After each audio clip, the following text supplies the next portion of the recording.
बंधु नमस्कार। मैं डॉक्टर श्रीधर अरविंद पांडे आप सबका अपने चैनल पर स्वागत करता हूं और मेरे चैनल का नाम है पांडे एस अरविंद पब्लिक। बंधु, आपके समक्ष जिस विषय पर मैं चर्चा करने जा रहा हूं उसका शीर्षक होगा वसीयत क्या और कैसे। आप सबसे अनुरोध है कि चैनल को लाइक करें, सब्सक्राइब करें और शेयर करें और बेल आइकन को भी दबा दें ताकि नए वीडियो आने पर आपको नोटिफिकेशन मिल सके। तो अब फिर हम आते हैं विषय पर। वसीयत क्या और कैसे। किसी भी व्यक्ति के पास जो पैतृक या स्वअर्जित संपत्ति का स्वामी होता है अथवा आंशिक रूप से पैतृक और आंशिक रूप से स्वअर्जित संपत्ति का स्वामी होता है, तो उसके उत्तराधिकारियों के मध्य उसकी संपत्ति का बंटवारा होता है। तो वह अपनी संपत्ति को अपने उत्तराधिकारियों में बांटने के लिए दो रीति से व्यवस्था कर सकता है। एक तो वह गैर वसीयती रीत से संपत्ति को छोड़ दे और उसकी मृत्यु के उपरांत वह संपत्ति उस व्यक्ति की व्यक्तिगत विधि के अनुसार, जिसको हम लोग लॉ ऑफ सक्सेशन कहते हैं, उत्तराधिकार विधि के अनुसार उसके उत्तराधिकारियों में आवंटित हो जाएगी। परंतु एक रीति और है यह कि वह अपनी अंतिम इच्छा या वसीयत बना करके अपनी संपत्ति का प्रबंधन कर दे और उसके न रहने के पश्चात उस वसीयत में लिखी हुई शर्तों के अनुरूप किसी प्रबंधनकर्ता के माध्यम से उसकी चल अचल और धन सभी प्रकार की संपत्तियां, जो कि उसकी स्वअर्जित भी हो सकती हैं अथवा पैतृक भी हो सकती हैं, उनके संबंध में प्रबंधन करता है। परंतु जहाँ तक वसीयत करने की बात है, वसीयत वह केवल अपनी स्वअर्जित संपत्ति के संदर्भ में कर सकता है। अब यहाँ पर एक शब्दावली है स्वअर्जित संपत्ति। स्वअर्जित संपत्ति कहेंगे किसे?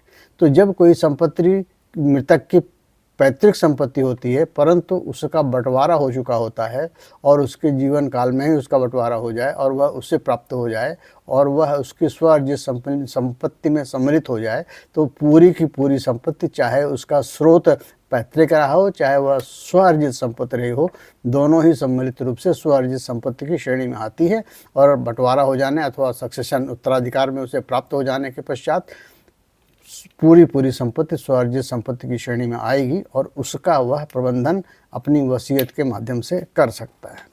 तो ये दो बातें हो गई, संपत्ति का प्रबंधन गैर वसीयती रीत से और वसीयती रीत से। अब बात आती है कि किसी व्यक्ति ने अपनी संपत्ति को गैर वसीयती छोड़ दिया, तो जैसा मैंने कहा उसके धर्म के हिसाब से उत्तराधिकार अधिनियम के अनुरूप उसके उत्तराधिकारियों में संपत्ति का आवंटन हो जाएगा। परंतु यदि उसने वसीयत की है और वह स्वअर्जित संपत्ति के संदर्भ में है, तो वसीयत करने के लिए सर्वप्रथम यह देखा जाएगा कि वसीयत जिन शर्तों के अधीन की जाती है, यानी लॉ ऑफ विल्स के हिसाब से की जाती है, तो क्या वैसी वसीयत बनाई गई है। तो अब प्रश्न आता है कि वसीयत कैसे बनाई जा सकती है। तो कहने का अर्थ है कोई भी व्यक्ति अपनी चल अचल संपत्ति, धन, मुद्रा, वैल्यूएबल सिक्योरिटीज़, अधिकार जो किसी संपत्ति में निहित हों, उनसे संबंधित और जो कि अंतरणीय हों, ट्रांसफरेबल हों, तो उनके संबंध में वह एक लिखित दस्तावेज़ तैयार करता है और उसे वह पंजीकृत करा भी सकता है अथवा पंजीकृत नहीं भी करा सकता, लेकिन उसे लिखित होना चाहिए। तो क्या हुआ, दस्तावेज जो कि लिखित है, जिसमें संपत्ति के प्रबंधन के बारे में शर्तें हैं, वसीयत करने वाले व्यक्ति, जिसको हम लोग कहते हैं घोषणाकर्ता, तो घोषणाकर्ता के द्वारा हस्ताक्षरित किया गया है और उस हस्ताक्षर करने के कार्य को दो इंडिपेंडेंट माने स्वतंत्र साक्षियों द्वारा भी प्रतिहस्ताक्षरित किया गया कि हाँ, इस पर हस्ताक्षर उसी व्यक्ति ने किए हैं जिस व्यक्ति ने यह वसीयत बनाई है। तो कहने का अर्थ ये हो गया कि वह व्यक्ति जो वसीयत बना रहा है उसे क्या होना चाहिए, उसे स्वस्थ चित्त होना चाहिए, पागल नहीं होना चाहिए, स्वस्थ चित्त होना चाहिए। वह बिना किसी दबाव के स्वतंत्र इच्छा से वह वसीयत बना रहा हो, उसने हस्ताक्षर किया हो, वह किसी नशे के प्रभाव में ना हो और दो साक्षी जो इंडिपेंडेंट होंगे उनके समक्ष किया गया है। अब बात आती है क्या साक्षी दोनों को एक साथ ही दस्तखत करना चाहिए? नहीं, एक के बाद एक कर सकता है। पहला एक साक्षी करेगा फिर दूसरा साक्षी करेगा। दस्तखत भी जरूरी नहीं कि साक्षियों के समक्ष किया जाए, परंतु जब साक्षी दस्तखत कर रहे होंगे तो वह पूछेंगे वसीयत बनाने वाले से कि ये जो दस्तखत दिख रहा है आपका, ये आप ही ने किया है? और यदि वो कहेगा हाँ, तब वह उस दस्तखत को पुष्टि करेगा कि हाँ, यह दस्तखत दस्तावेज बनाने वाले का ही है। अब यहाँ पर एक प्रश्न और उठता है कि क्या कोई व्यक्ति अपने जीवन काल में बनाई गई वसीयत के माध्यम से अपने नैसर्गिक उत्तराधिकारियों को संपत्ति के में हक पाने से वंचित कर सकता है? तो कई निर्णयों में बात कही गई है कि हाँ, स्वअर्जित संपत्ति के संदर्भ में कोई भी व्यक्ति अपनी संपत्ति किसी को भी दे सकता है। वह उसमें उत्तराधिकारी भी शामिल हो सकते हैं, उत्तराधिकारी नहीं भी हो सकते हैं, कुछ उत्तराधिकारी हो सकते हैं, कुछ को छोड़ा जा सकता है। और इसके साथ साथ एक चीज़ और ध्यान देने योग्य है, वह यह है कि यदि किसी व्यक्ति द्वारा अपने उत्तराधिकारियों को संपत्ति के अधिकार से वंचित किया जाता है तो उसे यह कारण देना पड़ेगा कि मैं किन कारणों से उस व्यक्ति से खिन्न होकर के, रुष्ट होकर के मैं उसे संपत्ति में हिस्सा नहीं देना चाहते। यदि अकारण किसी को ऐसे ही वंचित किया गया है तो ऐसा किया जाना मान्य नहीं होता है। सामान्यतः उसे उत्तराधिकारी की तरह संपत्ति में हक दिला दिया जाता है। यदि वह वसीयत के प्रति संशय जाहिर करता है कि देखिए, इस वसीयत में मुझे वंचित किया गया और वसीयत ये सत्य नहीं है, फर्जी है, और परंतु यदि वह वसीयत ऐसी है जो कि विधिक शर्तों को पूरा करती है, यानी कि क्या वह लिखित है, हस्ताक्षरित है, दो साक्ष्यों द्वारा अटेस्टेड है, और उसमें जो अन्य वास्तु जो आवश्यकताएं है, स्वसचित का होना, बिना दबाव के होना, ये सब चीज़ें हैं, तो ऐसी स्थिति में वह वसीयत मान्य मानी जाती है। तो वसीयत को माना जाता है कि यह अंतिम इच्छा होती है वसीयत बनाने वाले की।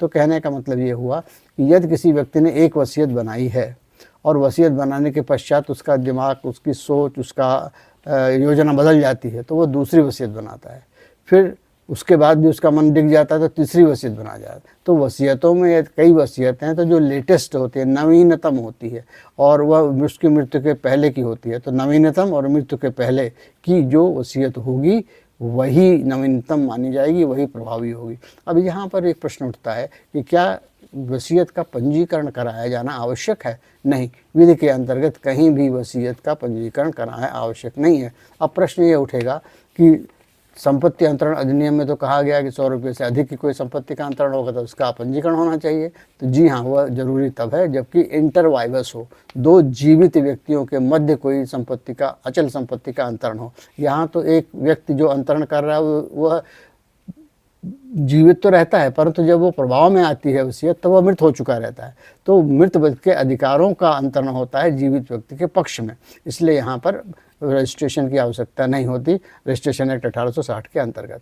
अब बात आती है, एक प्रश्न उठता है कि क्या यदि दो वसीयतें हैं, एक पहले की है वह पंजीकृत है और बाद की है वह गैर पंजीकृत है, तो क्या पंजीकृत वसीयत को वरीयता दी जाएगी गैर पंजीकृत वसीयत पे? नहीं, न्यायालय का यह मत है कि जो नवीनतम वसीयत होगी, चाहे वह पंजीकृत है अथवा नहीं है, वही प्रभावी होगी। पंजीकरण का यहाँ पर कोई वरीयता नहीं प्रदान की जाती, कोई महत्व नहीं होता। तो दो वसीयतों में यदि एक वसीयत जो पंजीकृत है वो पूर्व तिथि की है और गैर पंजीकृत वसीयत पश्चातवर्ती तिथि की है और वह नवीनतम है, तो ऐसी स्थिति में नवीनतम की वरीयता पुरातन पर होगी, पंजीकरण गैर पंजीकरण का कोई महत्व नहीं होता। तो अब यहाँ पर अब अगला बात आती है कि संपत्ति की प्रकृति और सीमा। तो संपत्ति जैसे मैंने बताया, चल अचल, धन, बैंक, एफडी, कोई वैल्यूएबल सिक्योरिटी, हर चीज़ वसीयत का विषय वस्तु हो सकती है। ऐसा भी हो सकता है कि जो वसीयत में सामान दिया जा रहा है उससे भविष्य में जो होने वाली आय है, जो उस समय आ रही होगी जिस समय की वसीयत करने वाला नहीं होगा, तो वह भी दी जा सकती है। किसी भूमि से उपार्जित होने वाली आय वह भी दी जा सकती है, भूमि दी जा सकती है, भवन दिया जा सकता है, बैंक में रखे हुए पैसे दिए जा सकते हैं, एफडी दिया जा सकते हैं, उसमें पर जनित जो इंटरेस्ट है वो दिया जा सकता है, यानी कि कुछ भी चल अचल की परिभाषा में जो आता है वह सब दिया जा सकता है। अब इसकी बात आती है कि क्या जो वसीयत होती है वह प्रशासक यदि न नियुक्त किया जाए तो वसीयत कार्यशील नहीं होगी? नहीं, कोई भी वसीयत जिसमें प्रशासक नियुक्त हो अथवा नहीं हो उसको प्रभावी किया जा सकता है। किनके द्वारा? उनके द्वारा जो कि वसीयत के लाभार्थी हैं, बेनिफिशियरीज ऑफ द विल। कैसे होगा? इसके लिए क्या होता है कि वसीयत चाहे पंजीकृत हो चाहे गैर पंजीकृत हो, वह स्थानीय जो न्यायालय होता है जिसके क्षेत्राधिकार में वह वस्तु संपत्ति या व्यक्ति लोग रहते हैं, वहाँ पर मतलब इसको हम लोग कहते हैं a court of competent jurisdiction, उसके क्षेत्राधिकार में जाते हैं और वहाँ एक बात करते हैं, वहाँ हमको इस वसीयत को लागू कराना है, उसके लिए प्रोबेट इशू कर दीजिए। तो प्रोबेट इशू कराने के लिए एक वाद दायर होता है, कोर्ट तथ्यों को देखता है, उसके पश्चात जो उस मृतक व्यक्ति के जितने भी उत्तराधिकारी होते हैं उन सबको सूचना जारी करता है और ये कहता है कि अमुक व्यक्ति ने यह सूचित किया है न्यायालय को कि उसके नाम पर वसीयत है, आप लोग उत्तराधिकारियों की श्रेणी में हैं, क्या आपको कोई विवाद है कि यदि संपत्ति यदि वसीयत में नामित व्यक्ति के नाम ही कर दी जाए और आप लोगों को कोई हिस्सा न दिया जाए जैसा कि वसीयत में निर्देशित है, तो यदि उन व्यक्तियों को कोई ऑब्जेक्शन है तो वे अपने ऑब्जेक्शन रजिस्टर कर सकते हैं। वह वसीयत की वैधता पर भी प्रश्न उठा सकते हैं और किए गए सब प्रतिवादों को ध्यान में रख करके अंततः न्यायालय जिस निष्कर्ष पर पहुंचता है कि नहीं वसीयत सही है, नहीं वह व्यक्ति जो कि वसीयत का लाभार्थी है उसी को मिलेगा, शेष लोगों को वंचित कर दिया जाएगा, जैसा भी न्यायालय समझे उसके अनुरूप वसीयत में दिए गए शर्तों के को भी ध्यान में रखते हुए प्रोबेट इशू कर देता है और प्रोबेट में लिखित शर्तों के अनुरूप ही व्यक्ति को जो लाभार्थी होता है वसीयत को संपत्ति में जो चलाचल अथवा बैंक में रखे हुए पैसे इत्यादि होते हैं वह उसको मिल जाते हैं। अब यहाँ एक प्रश्न और भी आता है कि क्या यह वसीयत का नियम सभी पर लागू होता है? तो विशेषता के रूप में यह कहना आवश्यक हो जाता है कि मुस्लिम विधि में इस तरह का सीधा सपाट नियम नहीं है कि कोई भी मुस्लिम अपनी संपत्ति जो कि इसकी स्वार्जित है उसको पूर्ण रूपेण वसीयत कर सकता है। वहाँ पर बीक्वेथेबल 1/3 यानी कि 1/3 से ज़्यादा वसीयत न करने की मनाही है, सीमा लगी हुई है। लेकिन उससे ज़्यादा करता है तो वे शेष लाभार्थी उत्तराधिकारियों की सहमति लेना आवश्यक है। यदि वे की गई वसीयत में दी गई शर्तों के अनुरूप जिस भी सीमा तक संपत्ति का आवंटन किया गया है और जो कि 1/3 से ज़्यादा है उसके लिए सहमत हो जाते हैं, तो जिस सीमा तक संपत्ति को दिया गया है उस सीमा तक संपत्ति वसीयत का विषय वस्तु हो जाती है। कहने का अर्थ यह है कि किसी मुस्लिम ने अपनी आधी संपत्ति वसीयत कर दी और ये 1/3 से ज़्यादा है, तो जो आधी की सीमा है उसको प्रभावी होने के लिए उत्तराधिकारियों की सहमति आवश्यक है। अन्यथा वसीयत यदि मान्य हो गई, वैध हो गई, उसकी सत्यता सिद्ध हो गई तो केवल 1/3 की सीमा तक ही अंतरण होगा, उससे अधिक नहीं होगा। तो अब इसकी हम पूरी यदि पड़ताल करें तो ये समझ में आता है कि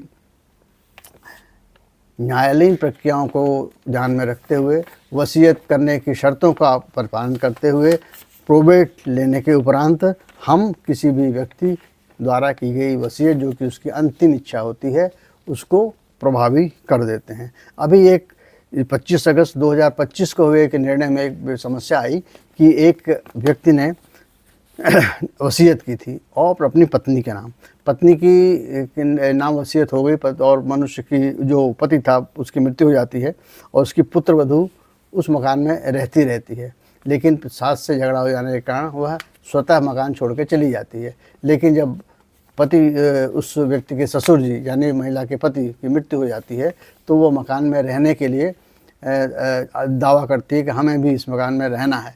तो परंतु वह महिला जब प्रोबेट लेती है तो न्यायालय कहता है कि वसीयत में प्रदत्त भवन पर इस महिला का जो कि वसीयतकर्ता की विधवा है एकाधिकार है और वह चाहे तो जिसको मकान में रखना चाहे रखे, मकान में नहीं रखना चाहे नहीं रखे। किसी भी अधिकार के अंतर्गत ऐसी पुत्रवधू उस मकान पर जो कि उसके पति ने उसको वसीयत किया है रहने के अधिकार की मांग नहीं कर सकता और यदि वो जबरदस्ती रहने की कोशिश करती है तो इविक्शन उसका हो सकता है with the due process of law. तो मैंने उदाहरण देते हुए आपको बता दिया, वसीयत की पूरी आवश्यकताएं बता दी, वसीयत संबंधी नियम बता दिए। इसके आलोक में मुझे यह अपेक्षा करनी चाहिए और मैं सोचता हूं कि आप सबको वसीयत संबंधी मोटे मोटे नियम पता लग गए हैं और इनका लाभ आप अपनी स्मृति में संजो करके रखेंगे तो समय समय पर आपका काम आएगा। आप सभी को धन्यवाद। नमस्कार।